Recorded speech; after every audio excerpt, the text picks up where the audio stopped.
everyone guys, it's Kish back here with another video, and today we're going to be taking a look at the Nexus 6P. The Nexus 6P comes in 3 different storage options. The first one and the basic one is the 32GB for $500 and the 64GB for $550 and the 128GB model for $650. And the Nexus 6P also comes in 3 different color options, starting with the frost white, silver and the graphite, and personally I prefer graphite. This device, the Nexus 6P, charges via USB Type-C, and this device also supports Quick Charge 2.0, but unfortunately guys, the Nexus 6P does not support wireless charging, which may not be a big deal for many users out there. Hands down Google, this is one of the best built devices I've seen in my entire. This device is built with anodized aluminum all over the back. The edges of the device are also built with metal. The phone is well balanced with a weight of 6.28 ounces. On the sides of the device we could find a SIM slot, a volume rocker and a texturized power button. For a phone of this size, the volume button and the power rocker were correctly placed so that it's in the reach of the hand. On the bottom of the device, we could find the USB Type-C connector, which could also be used for reverse charging any other devices. On the other side of the device, we could find a standard 3.5mm headphone jack. The next major reason for getting a Nexus smartphone is for the clear stock Android experience. And the other reason is to get the latest and the greatest of the Android. And the Nexus 6P will be the first device to get the Android updates from Google. And this device was not installed with any unrequired pre-installed apps. The next attraction of the Nexus 6P is the specs. This bad boy rocks a Snapdragon 810 processor, a 3GB of RAM, an optional 64GB storage.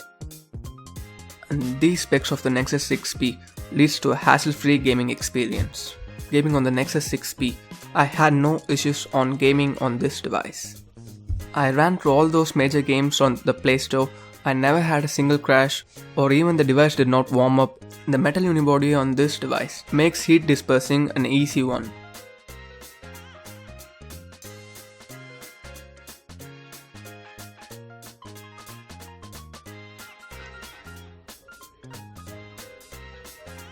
The next thing that we are going to discuss about this device is the battery life of the device. The Nexus 6P has a whopping 3450 mAh battery, which had no problem for lasting about 4 to 5 hours of on-screen time, and a quick charge does a better job on this.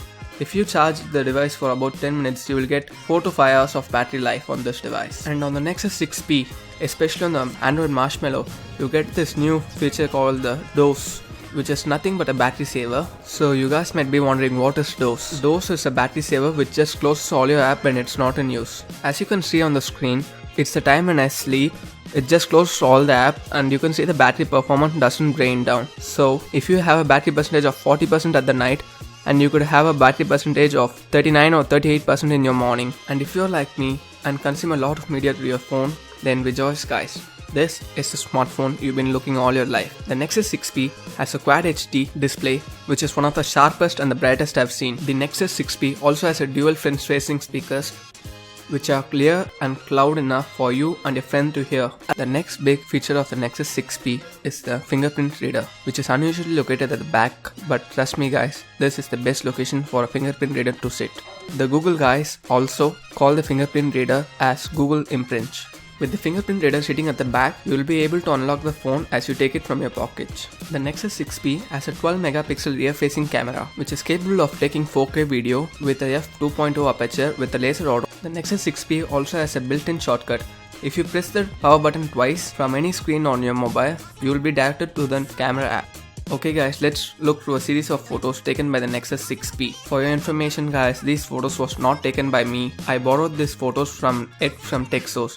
If you don't know who that is, he is a tech YouTuber who does pretty much anything related to tech. He also does weekly contests guys, where you can submit your desk, and if your desk qualifies, you will get a prize amount or something like that. You guys might definitely check him out. I'll leave a link to him in the description below. Now taking a look at the photos, we could definitely see the difference between the HDR mode and the HDR mode off. This phone is one of the best phones to take photos at low light guys, but unfortunately taking video on this device might be a little much problem, cause the lack of optical image stabilization does have a huge impact on the video. So if you're buying this phone for major reason of video taking or something, you might double check your option. As you can see in the footage, the video is so shaky. But this phone has the option to record the videos at slow motion at 240 fps per second or 120 fps guys.